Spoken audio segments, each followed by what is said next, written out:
আজকে মহিলাদেরকে দেখা করতে যাচ্ছি, আমাদের মহিলা প্রতিনিধি দল আজকে ছিল, সেখানে আমাদেরকে আটকাচ্ছে এবং আমাদেরকে দেখাচ্ছে সেকশন 144 আছে।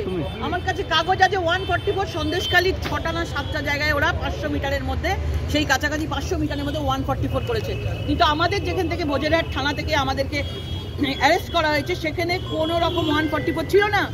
এবং তাদের জিজ্ঞেস করলে তারা বলে ওপর থেকে ইনস্ট্রাকশন আছে, ল অ্যান্ড অর্ডার সিচুয়েশন খারাপ হতে পারে। ল অ্যান্ড অর্ডার সিচুয়েশন তখন খারাপ ছিল না। যেভাবে আজকে মহিলাদের উপর অত্যাচার চলেছে, সন্দেশখালী আমাদের বাংলার লজ্জা।